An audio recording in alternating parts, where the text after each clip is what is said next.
O programa Estação Cultura desembarca hoje no universo feminino, considerado por muitos como sexo frágil, que de frágil realmente não tem nada. A luta de mulheres, especialmente por melhores condições de trabalho e garantia de direitos sociais e políticos, teve início na segunda metade do século XIX e se estendeu até as primeiras décadas do século XX. O Dia Internacional da Mulher, comemorado em 8 de março, remete a um trágico acidente no ano de 1911, em Nova York. Cerca de 145 trabalhadores, maioria mulheres, morreram no incêndio em uma fábrica de tecidos. As mortes ocorreram em função das precárias condições de segurança no local. Esse fato, para muitos estudiosos, delineia o caminho do empoderamento feminino. Na política, a mulher brasileira ganhou o direito de voto definitivo em 1934, que passou a ser obrigatório em 1946.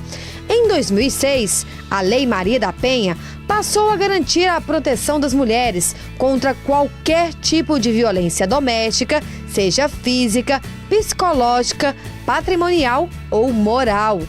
Em 2010, a ONU lançou um documento que traz os princípios de empoderamento das mulheres no âmbito social e profissional. O programa Estação Cultura elegeu algumas mulheres goianas para mostrar para você o real significado desse termo, empoderamento feminino. E a primeira delas, eu tenho a honra de conhecer agora pessoalmente. Delaide Miranda, ministra do Tribunal Superior do Trabalho. Um prazer conhecê-la. O prazer é todo meu, Patrícia. Eu fiquei muito feliz de ter sido convidada para participar desse programa com esse tema que eu tenho o maior interesse em falar sobre empoderamento das mulheres. Sem dúvida alguma. Ministra, a indicação para o cargo no TST foi feita pela Ordem dos Advogados do Brasil no começo de 2010. Desde então, a senhora já julgou cerca de 70 mil processos. Mas antes de entrar nessa questão da função da senhora neste momento, quero entrar sobre o histórico de vida, sobre a origem. A senhora é de Pontalina, né? Sou de Pontalina. A sua origem começou aí. Criada na zona rural, aos 14 anos de idade, foi para a cidade e começou a trabalhar como empregada doméstica, é isso mesmo? É isso mesmo. Trabalhei de empregada durante um ano, mais ou menos, e em duas ocasiões. Primeira oportunidade eu trabalhei um ano, era para ajudar nos estudos. Né? E como a senhora avalia, desde esse início para esse momento agora? Superação foi o sobrenome? É interessante porque ali foi meu primeiro trabalho, do qual eu tenho muita honra, tenho falado muito sobre isso. Depois eu trabalhei em algumas empresas do setor privado, fui secretária executiva durante quase 7 anos de uma empresa aqui em Goiânia e saí para fazer estágio no escritório de advocacia trabalhista. Aí que começa a minha história na carreira jurídica. Eu fui advogada durante 30 anos e agora estou há 6 na magistratura, na vaga do 5º Constitucional pela OAB. Foram 30 anos de atuação. A senhora já divulgou para sindicato, para empresas. Conhece bem essa relação entre trabalhador e patrão? Bastante. Eu comecei como estagiária, escritório de advocacia, depois advoguei com colegas e passei a ter o meu próprio escritório. E tive uma experiência muito rica, porque aqui em Goiânia, na época que eu comecei a advogar, não era como hoje, que tem o escritório que só advoga para empregado, o escritório que só advoga para empresa. Então, tinha aquele misto, né? Advogava para empregado e advogava para empresa. E isso me deu uma experiência grande para hoje exercer a magistratura. Ministra, agora, como conciliar, né, o papel de mulher, mãe de 2 filhas, agora netos surgiram, agora são 3? São 3 netos. 3 netos. Agora, naquele início da maior dificuldade, das crianças pequenas, casada também com um político, né, Aldo Arantes, como conciliar o papel de mulher profissional e em diversos setores? Patrícia, é uma questão que não é só meu, é da mulher, né? não tem como conciliar sem a tripla jornada. E aí eu nem falo dupla, né? É tripla jornada mesmo. Porque aí o papel profissional na advocacia é um papel muito exigente, tanto na advocacia quanto na magistratura, porque demanda muito tempo, demanda estudos, demanda elaboração, demanda atendimento, é uma gama enorme de compromissos, né? E depois o papel de mulher, o papel de filha, o papel de mãe. Então é tripla jornada, não tem outra alternativa. Não tem como não trazer trabalho para casa? Não tem essa alternativa de não trazer trabalho para casa. Aí, qual é a alternativa? É separar o que é trabalho, o que é família, né? Mas separar com a mulher mesma, não é separar no local físico, não, porque no local físico é impossível. Agora, como que a senhora recebeu essa indicação em 2010 para assumir esse posto? A senhora é uma das 27 ministras, né? Como que a senhora recebeu isso? Foi muito importante. E eu preciso registrar que começou com um convite que eu recebi do Dr. Miguel Cansado, que na época era diretor tesoureiro da OAB Nacional. Ele disse, olha, foi publicado o edital no TST para a vaga do 5º Constitucional. E nós, da diretoria da OAB Nacional, deliberamos convidar alguns advogados do Brasil inteiro para participar. São pessoas que nós consideramos que têm preparo, né, que estão aptos ao exercício dessa função. E a senhora é uma das que a gente vai convidar. E de imediato eu aceitei o desafio de participar. Primeiro eu tive que entrar numa lista sextupla da OAB, depois numa lista tríplice do TST, e a escolha do presidente da República. São 3 processos. Ministro, então agora vamos falar sobre o tema principal desse programa, que é sobre o empoderamento feminino. Lançado em 2010 pela Organização das Nações Unidas, o documento traz os princípios do empoderamento das mulheres. Como a senhora vê hoje, em pleno século XXI, esse termo? Eu diria para você, Patrícia, que no século XXI esse termo é mais importante do que antes. Porque em 1932, as mulheres conquistaram o direito ao voto, né? E isso não faz muito tempo. A minha mãe nasceu em 1933. E aí, de lá para cá, é uma luta. Em 1951, uma norma da Organização Internacional do Trabalho estabelece a igualdade de remuneração entre homens e mulheres. Nós lidamos hoje, no século XXI, com uma diferença em torno de 33%, 33%, 34%, que na mesma função o homem ganha mais do que a mulher. Mas, em 2011, foi assinada na Organização Internacional do Trabalho, em Genebra, uma convenção sobre o direito das trabalhadoras domésticas. Em seguida veio a emenda constitucional no Brasil. Quer dizer, nós estamos avançando. E quando eu falo de trabalho doméstico, é porque no trabalho doméstico trabalham mais de 90% mulheres e mais de 60% mulheres negras. Aí a gente entra na questão do gênero e na questão de raça, com recorte de raça no gênero, né? E quando fala em empoderamento de mulheres, nós precisamos ver também muito do ponto de vista do trabalho invisível. E o trabalho doméstico, ele se enquadra nesse trabalho invisível. Trabalho doméstico, trabalho braçal. E no Brasil, quando se fala em empoderamento de mulheres, nós temos que falar nessa questão e na questão da terceirização também, porque nós temos um grande número de mulheres trabalhando em call center, trabalhando no setor de alimentação e trabalhando no setor de prestação de serviços, que são muito atingidas pela terceirização. Então, nós estamos num cenário de reforma trabalhista, reforma da Previdência e terceirização, que prejudica muito as mulheres. Então, por isso é que eu digo o tema empoderamento, eu diria, Patrícia, que ele é mais atual hoje do que no século passado. Agora, como empoderar essas mulheres se ainda existe tanto preconceito? Eu começaria pela conscientização. A conscientização da mulher. A mulher, às vezes, ela não se dá conta que ela é terceirizada, às vezes ela não se dá conta que ela é discriminada, que ela é assediada, que é um outro problema que nós temos, assédio moral, assédio sexual. Eu diria para você que os principais males do nosso século atingem mais mulheres do que homens. Quando você fala em tráfico de pessoas, quem são os mais atingidos? As mulheres. Quando você fala em trabalho análogo ao trabalho escravo, número enorme de mulheres e crianças. Nós temos também a questão do trabalho infantil, da exploração do trabalho infantil, que atinge muito as crianças, né? Que no trabalho doméstico tem muitas crianças, mas volta para a mulher. Terceirização, as maiores atingidas são as mulheres. No desemprego, nós estamos vivendo esse momento de crise econômica, as mulheres são as mais atingidas no desemprego.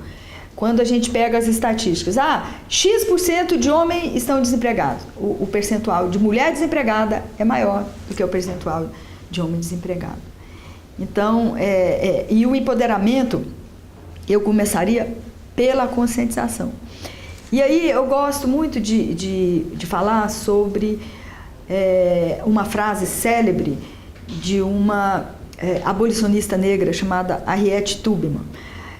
A Harriet, que foi uma grande lutadora pela abolição da escravatura nos Estados Unidos, ela afirmou certa vez: libertei 1000 escravos, teria libertado outros 1000 se eles soubessem que eram escravos. Então, nós que falamos para público, nós mulheres, eu, você, as mulheres políticas, as mulheres em funções de poder que falam para público, temos essa tarefa, que é a tarefa da conscientização, de conscientizar a mulher da importância do empoderamento. O empoderamento feminino, ele favorece uma sociedade inteira. Favorece a sociedade inteira. Favorece do ponto de vista do que nós defendemos, né? Mas do ponto de vista conservador, aquele ponto de vista de que é melhor não informar muito, esse ponto de vista retrógrado, conservador, aí é melhor a mulher não saber, é melhor o terceirizado não saber, é melhor o trabalhador não saber, né? Para que o trabalhador tomar consciência de todos os seus direitos? Para ele ficar cobrando? Para que a mulher saber que ela pode ser empoderada, que ela pode se preparar, que ela pode se profissionalizar, que ela pode ir para a rua, que ela pode reivindicar os seus direitos, né? Para que a mulher conscientizar para ela fazer uma greve para o salário do marido? Aproveitando aqui esse espaço, ministra, qual é o conselho que a senhora dá para as mulheres que estão nos assistindo de que realmente elas podem? Eu adoro dar conselho, Patrícia. Aqui é o espaço ideal. Agora você tocou no ponto. Qual é o conselho que sempre que eu tenho oportunidade eu falo? É muito bonito admirar as mulheres políticas. Em Goiás a gente tem vários exemplos de mulheres na política, mulheres deputadas estaduais, deputadas federais, mulheres secretárias de Estado, mulheres ministras. É importante a gente admirar. Agora, quando se fala mulher na política, são 10%, 10% o percentual. Mulheres em função de poder nos 3 níveis da República, 18%. Embora por concurso público ingresse mais de 50%, quando se fala em funções de poder, apenas 18%. Então, o meu conselho é que a mulher não só admire, mas que ela busque, né? Busque se profissionalizar, busque se empoderar, busque participar. Ela não seja apenas uma espectadora. Ela entre de cabeça para participar do empoderamento. Ela tem que ser um agente. Um agente. Que ela se coloque no lugar de ser um agente. Porque, falando, por exemplo, da minha história, quando eu fui concorrer, primeiramente a lista sextupla, depois a lista tríplice, tem um longo caminho, eu lidei com um colégio eleitoral de 91 pessoas na UAB Federal primeiro, depois um colégio eleitoral de 26 no Tribunal Superior do Trabalho. Eu precisei ter um currículo. E tinha que ser um currículo bom, né? Um currículo de atualização, de livros publicados, de palestras, de participação. Se eu não tivesse construído esse currículo, eu não estaria aqui hoje contando a história para você. Então é esse o conselho que eu dou para as mulheres. Uma honra conhecê-la pessoalmente, ministra. Muito obrigada, Patrícia. Obrigada mais uma vez por receber a nossa equipe aqui hoje em sua casa. Sei que a agenda tá corrida e mesmo assim tirou um espaço, né, com toda a atenção para atender a gente. É prioridade, é outro conselho que eu dou para a mulher. Ok. Prioridade, a gente precisa priorizar aquilo que é importante. Para mim é muito importante receber vocês, a TV Assembleia, você, Patrícia, a equipe toda que veio fazer essa entrevista, porque eu sempre procuro priorizar todos os convites que eu recebo de Goiás. Para mim são muito importantes. Parabéns pelo trabalho. O programa Estação Cultura vai agora para um rápido intervalo e no próximo bloco você vai conhecer a história de uma mulher que desde a infância tem uma relação direta com a militância política partidária e ela foi a primeira mulher a ocupar o cargo de delegada-geral da Polícia Civil de Goiás. Fique com a gente.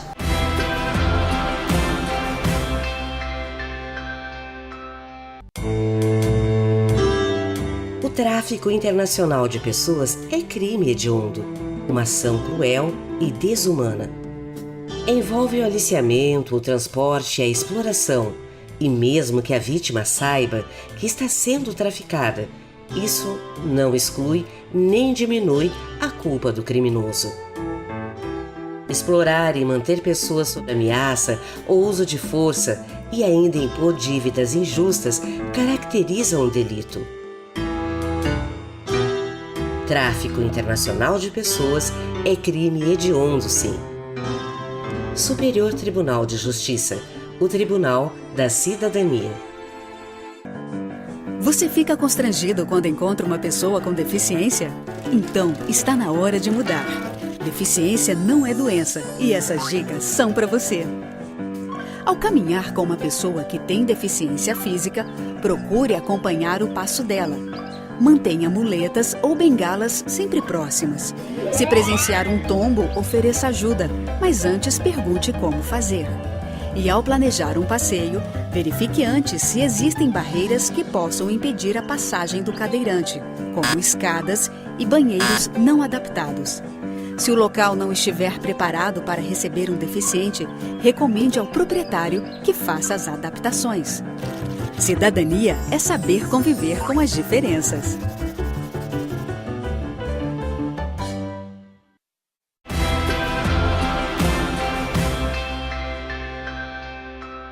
Aqui na Assembleia Legislativa está a primeira mulher a ocupar o cargo de delegada-geral da Polícia Civil de Goiás. Direto de seu gabinete, a deputada delegada Adriana Corsi, do PT, recebeu a nossa equipe. Agora somos nós. Eu até me sinto bem à vontade, deputada Adriana Corsi, porque temos uma relação direta aqui mesmo na Assembleia Legislativa. Diversas vezes já fiz entrevista com a senhora e até mesmo em programa, também, né? Antes de ser deputada também, né? Já éramos amigas. Então, é uma relação bem direta. Deputada, hoje o programa Estação Cultura discute um tema forte e polêmico, que é a questão do empoderamento feminino. Mas antes de entrarmos nesse assunto, vamos falar um pouquinho sobre a sua trajetória de vida, sobre a sua origem de Itapuranga, pertencente ao Vale do São Patrício. Como que surgiu, como que se originou essa sua relação com a militância política partidária? Posso assim dizer que o pai teve uma forte influência? Com certeza. Primeiro eu quero agradecer a oportunidade de participar desse programa sobre um tema extremamente importante, para mim uma honra.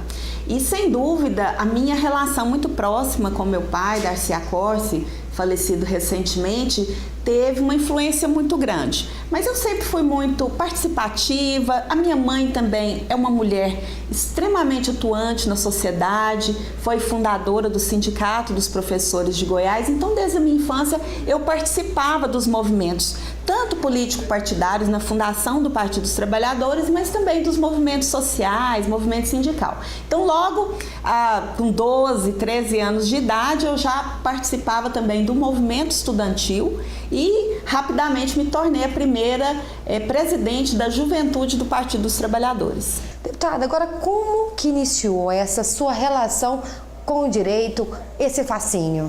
Bom, ao mesmo tempo que eu gostava de participação política e da luta pelos direitos das pessoas, eu sempre tive o desejo de ser policial. Desde a minha infância, as minhas amigas liam Pequeno Príncipe e eu lia a Agatha Christie.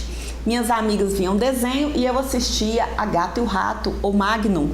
Então eu sempre gostei, sempre tive um fascínio pela investigação, pelos mistérios e percebi que a forma que eu teria para chegar até esse objetivo era fazendo o curso de Direito, que eu cursei na UFG.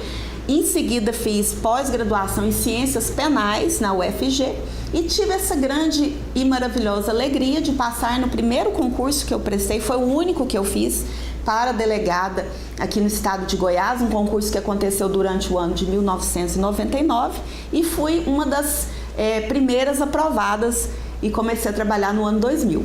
Deputada, em 2003, a senhora foi promovida a delegada titular da DEPAI, Delegacia de Proteção à Criança e ao Adolescente. 8 anos investigando casos que até mesmo ganharam repercussão nacional. Em 2011, assumiu a Superintendência de Direitos Humanos da Secretaria de Segurança Pública de Goiás e em 2012 foi a primeira mulher a ocupar o cargo de Delegada-Geral da Polícia Civil de Goiás. Qual que é o balanço que a senhora faz em relação a esse histórico? Bom, primeiro é um histórico que eu tenho muito orgulho. Foi construído com muita luta, com um trabalho honesto, com muito amor pela profissão, né? Uma profissão difícil.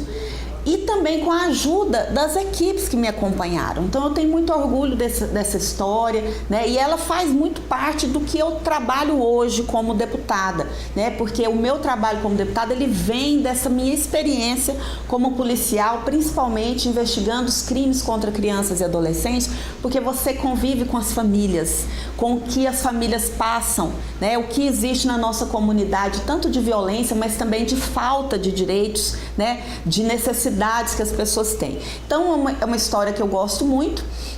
Eu atuei no interior de Goiás em várias cidades. Em 2003 tive essa honra de ser a delegada-chefe da Delegacia de Proteção à Criança e Adolescente, onde nós investigamos cerca de 1000 casos por ano. Casos envolvendo pedofilia, assassinato de crianças, exploração sexual, e eu aprendi muito e tenho muito orgulho porque eu acredito que hoje a população tem uma visão diferente desse tipo de crime, ela está muito mais consciente, muito mais alerta, denuncia muito mais. Nós conseguimos, e eu também participei desse esforço, criar delegacias de proteção à criança e adolescente por todo o estado de Goiás. Também delegacias de atendimento à mulher que vem, né, fazendo esse trabalho de combate à violência doméstica. Então, para mim é um trabalho muito importante. E tive a grande honra, né, e eu reputo a esse trabalho na DPCA de ser uma das 5 mulheres do Brasil que chegou a ser chefe da sua instituição. Então, para mim, chegar ao posto máximo da minha instituição, primeira mulher em Goiás, única até hoje, a conseguir chegar a esse cargo foi uma grande alegria, uma grande honra, uma grande responsabilidade também. Eu acredito que muito do que eu fiz naquele ano, que permaneci no cargo, está sendo entregue até hoje para a Polícia Civil, como, por exemplo, a primeira Escola Superior da Polícia Civil, que nós trabalhamos muito naquela época. A senhora acredita, agora o tema principal é o empoderamento feminino, né? E aqui é o exemplo presente aqui. Nós somos, né? Acredito que você também, na sua profissão, que nos orgulha muito, nos representa muito bem. Nós temos muitos exemplos, né? Em Goiânia, em Goiás, desse empoderamento, inclusive em áreas que por muito tempo foram masculinas, né? Como a comunicação, sem como dúvida alguma, a polícia, como a política. Então, com certeza, esse é o tema da vez. Deputada, até indo de acordo com a sua fala, o empoderamento feminino, ele contribui para o crescimento econômico, social e político, na sua visão? Sem dúvida. Eu acredito que não só a política, mas em tudo nós temos uma melhoria com a participação das mulheres. Além de sermos maioria da população no nosso país e no nosso estado, ou seja, nós estamos representando a maioria da população nessas profissões e nesses trabalhos, inclusive aqui na política, né? Nós trazemos esse olhar que a mulher tem de cuidadora de vidas, sendo ela mãe ou não, né? A mulher tem esse sentimento de cuidadora de vidas e nós transportamos esse sentimento em tudo que nós fazemos, né? E por isso eu acredito que o mundo fica melhor com a maior participação das mulheres. E sem dúvida nós teremos um lugar muito mais seguro, justo e fraterno quando for igualitário entre homens e mulheres. Essa busca já iniciou, a senhora acredita? O papel da mulher, ela tem tido essa consciência e já é um caminho para isso? Com certeza, eu acredito que nós temos muito a comemorar no que diz respeito ao empoderamento feminino. As conquistas são imensas, foram conquistas construídas com muita luta, com a nossa união, né, com o nosso esforço, mas eu acredito que os desafios ainda são muito grandes para esse empoderamento feminino. Hoje, por exemplo, nós estamos passando um momento no nosso estado muito grave, onde nós somos o segundo estado em feminicídio, ou seja, do assassinato de mulheres em situação de violência doméstica. Então, são grandes desafios que têm que nos mover e nos unir para que, de fato, nós tenhamos um país que não só seja seguro para ser menina e ser mulher, mas onde nós possamos ser felizes. A senhora, como representante do povo aqui no Parlamento Goiano, de que forma a senhora pode atuar mais diretamente nessas questões? Bom, eu creio que é uma grande responsabilidade, uma vez que apesar de sermos maioria da população e maioria das eleitoras, né, entre todos os eleitores, as mulheres são maioria. Nós somos só 3 deputadas entre 41 deputados eleitos. É um número ínfimo que reproduz o que está acontecendo no Brasil, onde nós não somos nem 10% dos cargos eletivos. Até os países árabes tem mais mulheres na política eleitas do que o Brasil. Então isso é grave e faz com que a nossa responsabilidade seja maior. Então nós aqui, as 3 deputadas, procuramos trabalhar em conjunto, independente de partidos, porque somos de partidos políticos diferentes. Todos os meus projetos são voltados para o empoderamento feminino, para o combate à violência contra mulheres e meninas, para o apoio para as mulheres recomeçarem a sua vida quando saem de uma situação de violência doméstica, como, por exemplo, vagas de emprego, um fundo para capacitação dessas mulheres, para elas retomarem o mercado de trabalho. E a grande maioria das minhas ações e projetos são nesse sentido, porque eu me sinto na responsabilidade de contribuir para que as mulheres de Goiás sejam mais felizes e tenham os seus direitos garantidos. Aproveitando aqui nesse espaço, qual é o conselho que a senhora dá para as mulheres? O meu conselho é que as mulheres sejam corajosas, busquem os seus sonhos como eu procuro fazer e não tenham medo. O mundo pode ser nosso também e nós podemos ter um mundo igualitário e justo. Mais uma vez, obrigada pela sua participação aqui com a gente e sempre é uma honra estar ao seu lado, deputada. Eu agradeço a oportunidade, acredito que é um programa excelente e um tema muito importante. Sucesso. Obrigada, senhora. Pra nós. E sempre estaremos juntas, viu? Pra nós, sucesso pra nós. Ok, o Estação Cultura vai agora para um rápido intervalo e já já a gente volta com mais Estação pra você.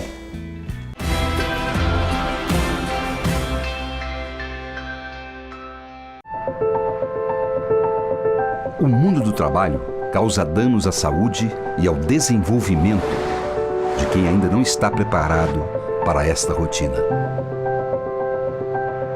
O trabalho infantil rouba da criança o tempo para brincar, estudar, aprender e aproveitar a infância. Superior Tribunal de Justiça, o Tribunal da Cidadania. A Lei Maria da Penha criou mecanismos para o enfrentamento à violência doméstica e familiar contra a mulher, resgatando o valor da família na sociedade. Esta é uma grande conquista. Denuncie. Não abra mão desse direito.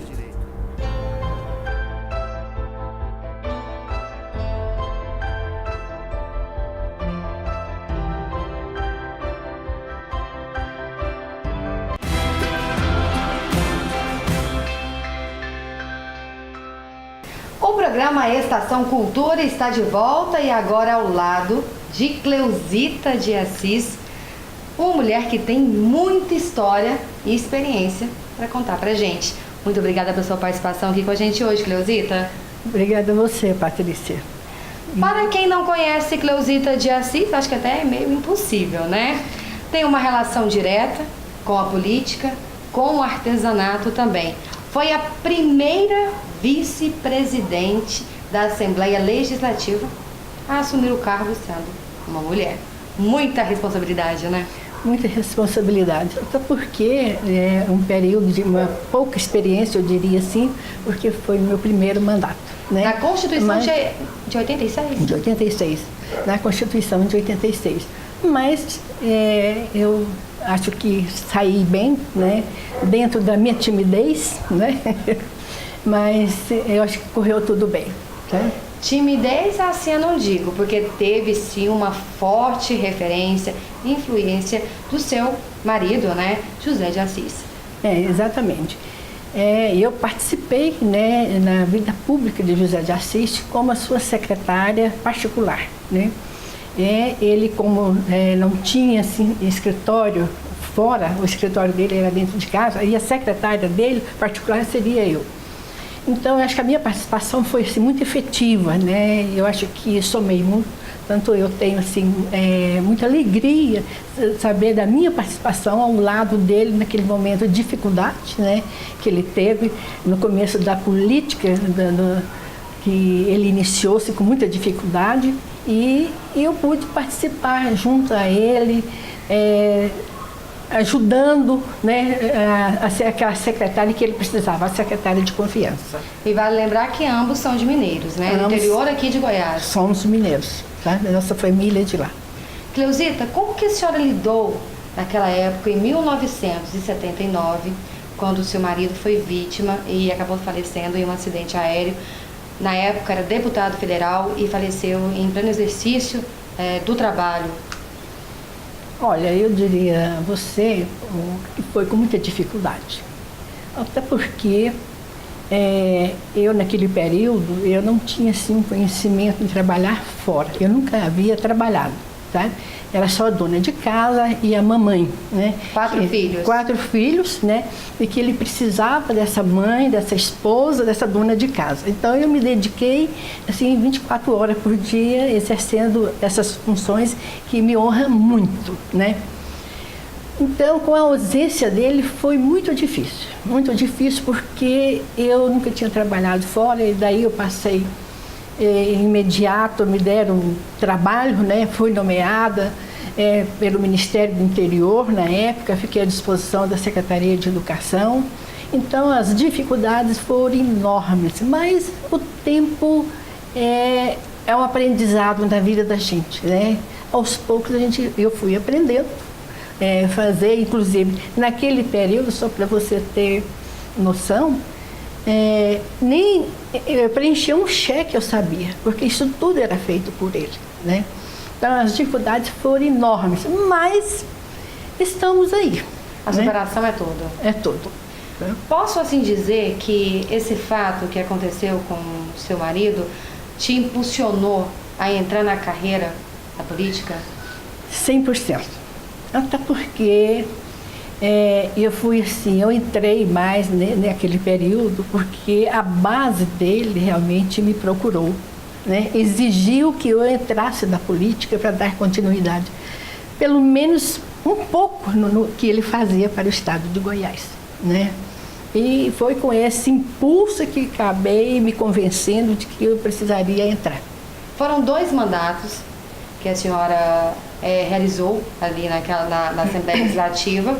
E pontos defendidos, tem aqui: luta permanente em defesa da mulher, valorização do funcionalismo público, como a livre eleição para diretores de escolas estaduais, a defesa do traçado da ferrovia leste-oeste e inúmeras emendas inseridas na Constituição Estadual, além de inúmeras outras coisas que a senhora acabou fazendo em prol do estado de Goiás.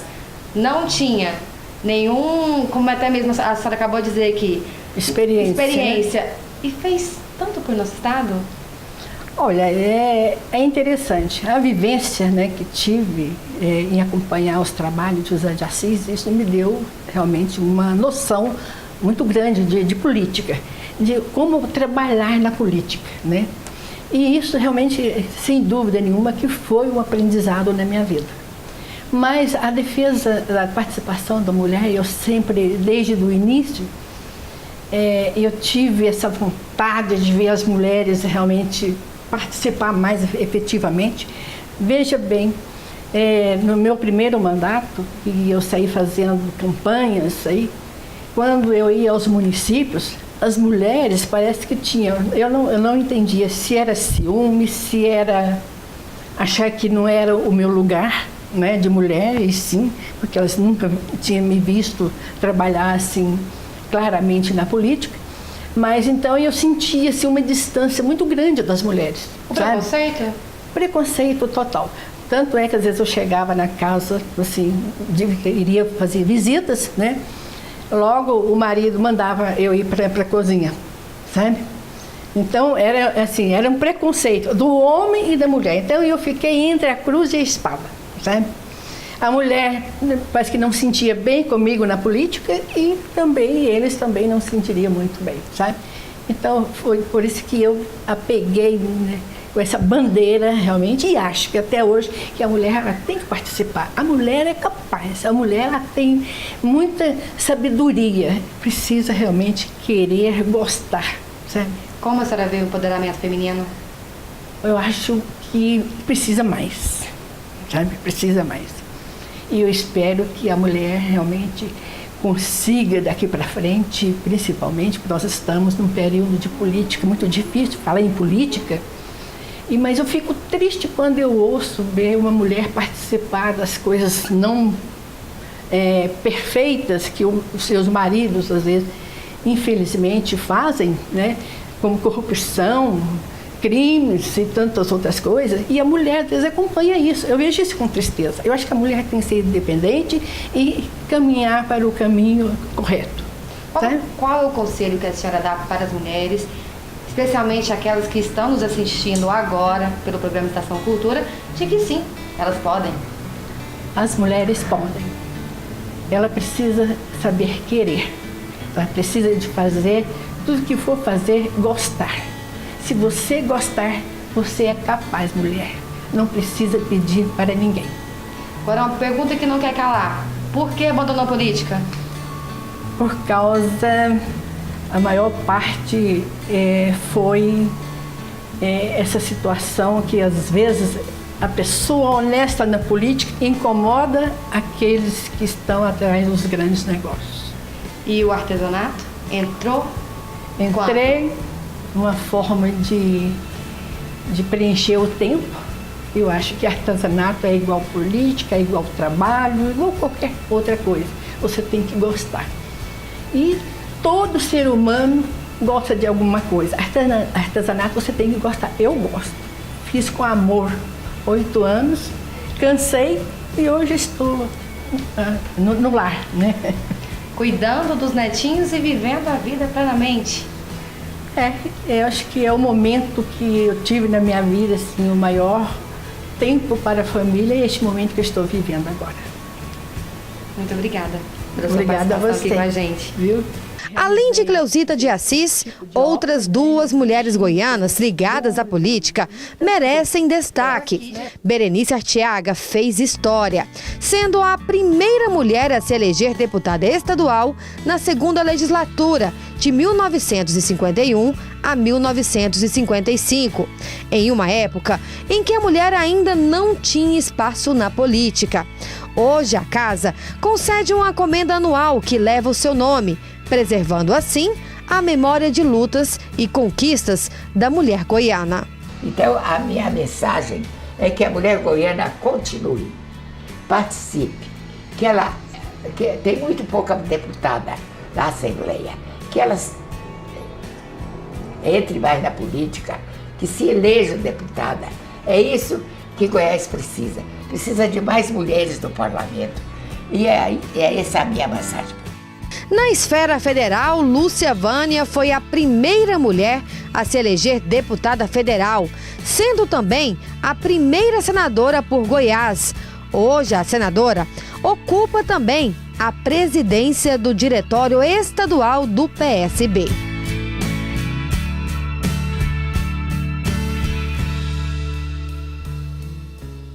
Tem um jeito especial de bem querer, leve brisa, vendaval, procuro ser. Inverno e verão, sol e luar, mulher, mãe e criança, terra e mar. Tenho em mim a fé menina de crescer, tenho em mim a plenitude de viver.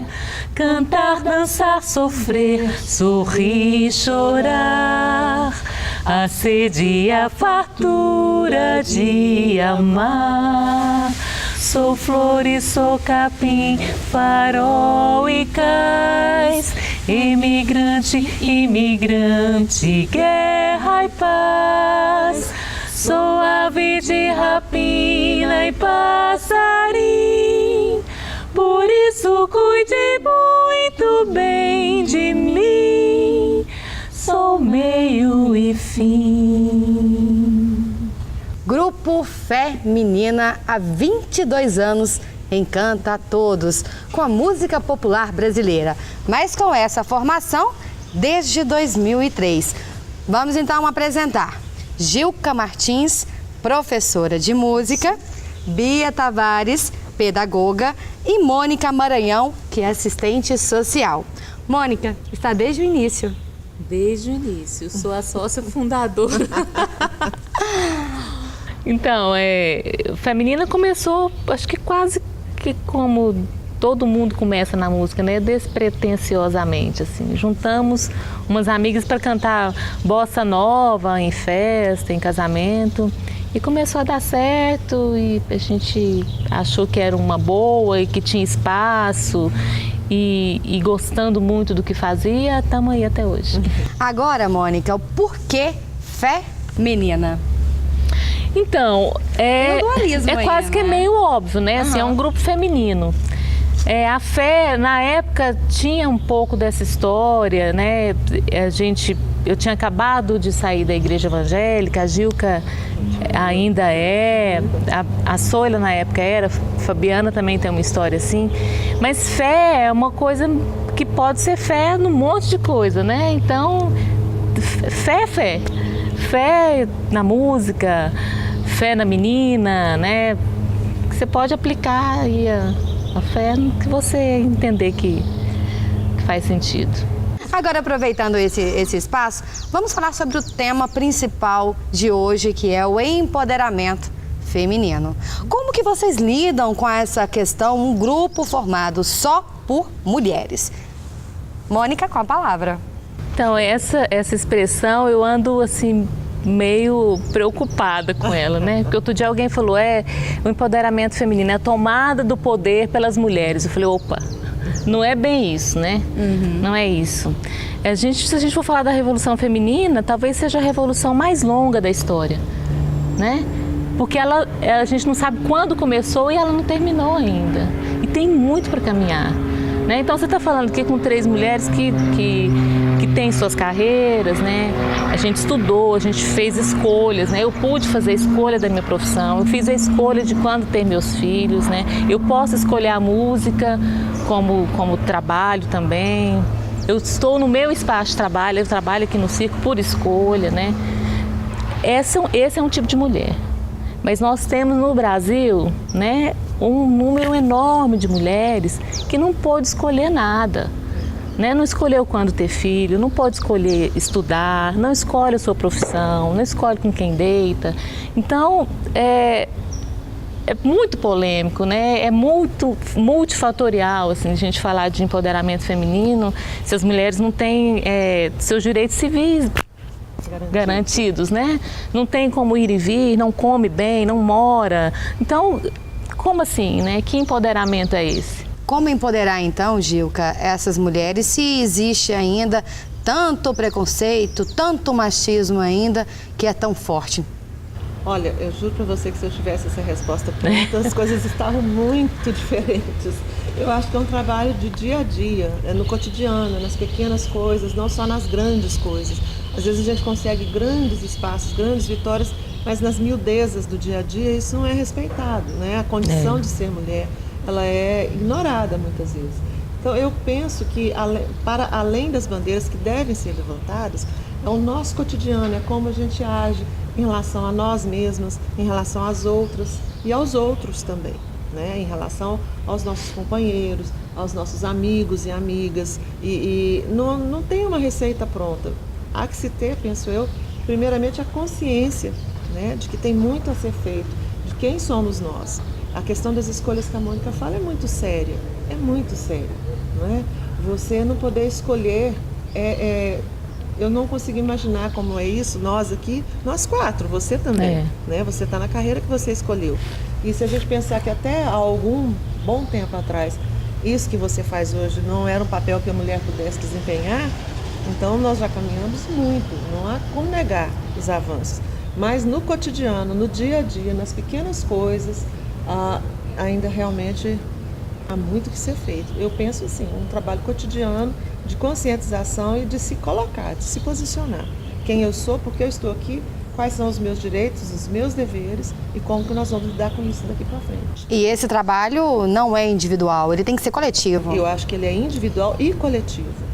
Os dois. Entendeu? Não adianta só você chegar no movimento, falar e se posicionar e tudo dentro da sua casa, com seus filhos, com seu companheiro, no seu trabalho, na sua casa, se você também não tem o seu espaço, se você não se coloca.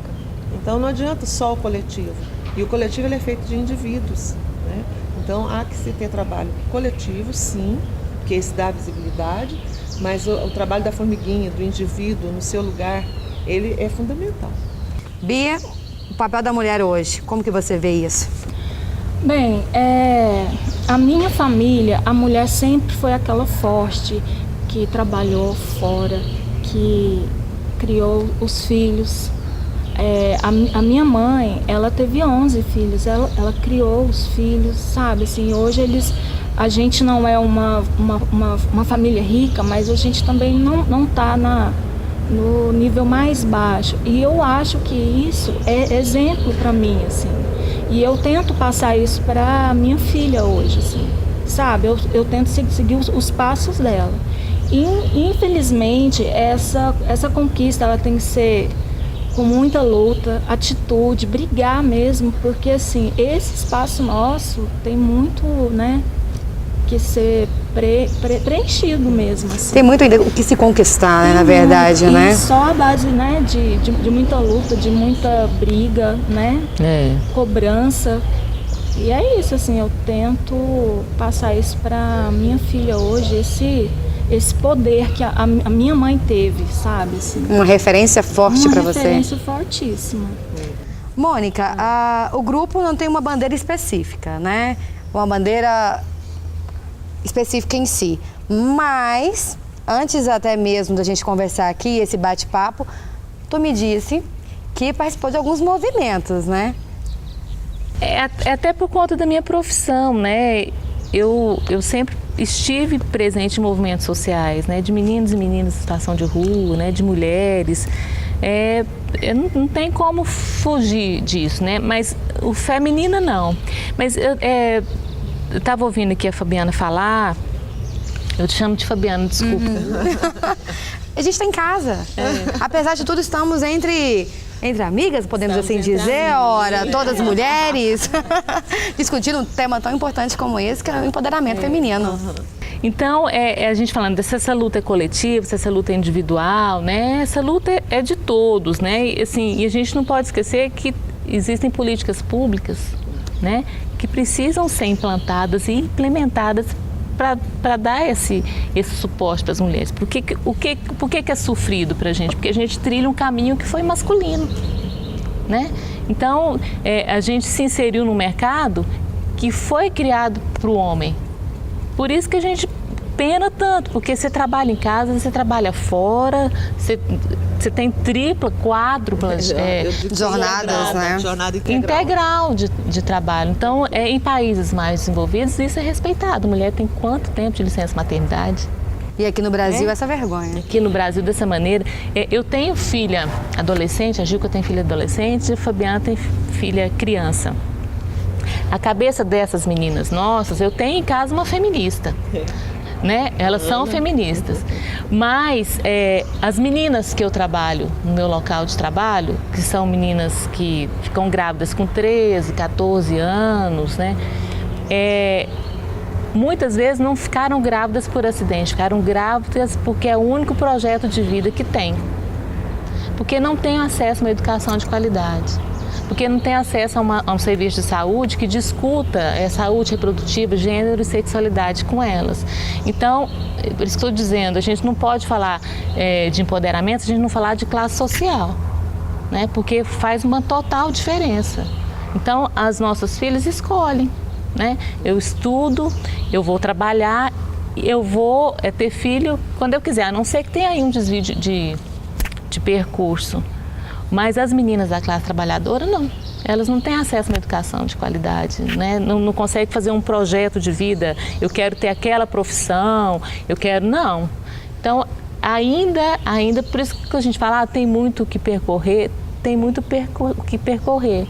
Porque a gente teve uma presidente, a gente tem ministras, né? Mulheres de destaque, mas as que não têm acesso à educação, a bens de cultura, essas não conseguem sair do lugar. O único projeto que consegue se ter, a perspectiva que se tem ainda é a maternidade e o casamento, ainda para ser sustentada por uma outra pessoa. Para depender. Para depender. Assim, eu gosto muito de perguntar isso para as meninas. E aí, mas você teve esse filho agora e tal, você trabalha? Não. Mas você vai viver do quê? Uai, mas eu casei. Eu tenho um marido, assim, é uma bandeira. Sim. É um status, né? Então, a gente tem aí séculos. Gostaria que vocês dessem um conselho, especialmente para as mulheres que estão nos assistindo, de que sim, elas podem, já que o tema é empoderamento feminino, então eu deixo a fala com vocês. Mônica, quer iniciar? Nossa, é muito difícil você dar um conselho, né? Porque eu não sei com quem é que eu tô falando lá de lá. É um público diverso. É isso aí que é o problema. Justamente. Mas qual seria o conselho que você poderia... Eu acho que a gente tem que correr atrás daquilo que nos faz feliz, né? Sabe? Então, talvez a receita, né, seja essa, né? É o óbvio que o que a gente faz nos completa, né? Nos faz mulheres mais felizes, mais plenas, né? E quando você está bem, você consegue lidar com a situação, né? Com isso, largar uma louça lá, menino não sei o quê, larga o menino aqui. Então, se você faz o que gosta, eu acho que já é um caminho bem andado. Já é um caminho, né? Gilca? Eu vou um pouco na linha do que a Mônica está dizendo mesmo. Fazer o que não gosta deve ser terrível. Quando a gente tem que fazer algumas coisas por obrigação e não por satisfação, já é difícil, né? No dia a dia. Então, se você passa uma vida que não é a vida que você quer ter, e eu não estou falando aqui de ser rico, de ter dinheiro, de ir para Disney, isso tudo é muito legal, deve ser, né? Eu não sou também, mas enfim. Mas é de você ter plenitude, satisfação na vida que você leva aqui no seu dia a dia. É a gente se respeitar, a gente se dar o respeito e se fazer respeitar. Né? Para isso tem que ter muita coerência. Buscar isso, eu acho que é por aí. Bia? Bem, eu, como causa própria, eu acho que a mulher, hoje eu sou mais feliz porque eu procurei me conhecer, né? Fazer as coisas que eu acho que são certas para mim. E eu acho que cada mulher pensar assim e buscar os seus recursos para que isso venha a acontecer, eu acho que é por aí, assim, sabe? A gente fica mais leve, sabendo que a gente está aqui e tem um objetivo para isso. E buscar, né, a felicidade. É isso, é basicamente isso. Mais uma vez, eu quero agradecer a vocês do Grupo Feminina por aceitar participar hoje desse programa, ainda mais sobre um tema tão polêmico assim, podemos dizer, que é a questão do empoderamento feminino. Mas antes do programa encerrar, vamos um pouco mais de feminina? É com vocês. Oh mãe, me explica, me ensina, me diz o que é feminina, não é no cabelo, no dengo, no olhar, é ser menina por todo lugar. Então me ilumina, me diz quando é que termina na hora de recomeçar. Dobra uma esquina no mesmo lugar, prepara e bota na mesa com todo o paladar. Depois acende o fogo, deixa tudo queimar. Oh mãe, me explica, me ensina, me diz o que é feminina, não é no cabelo, no dengo, no olhar, é ser menina por todo lugar. Então me ilumina, me diz quando é que termina. Termina na hora de recomeçar, dobra uma esquina no mesmo lugar. O Estação Cultura vai ficando por aqui. Até a próxima edição.